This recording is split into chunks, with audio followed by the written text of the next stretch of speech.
Hi everyone, I'm Nancy Regan, and in this video we're going to talk about who's responsible for reliability. I'm in Key Largo, Florida, out on a boat, and they are the most beautiful mangroves.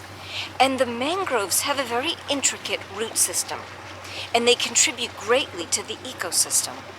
And when we talk about the ecosystem, really everything is intertwined, and the same thing goes for reliability. Who's responsible for reliability? Everyone. That's why it's so important to build a reliability culture within your organization. But part of doing that is involving everyone.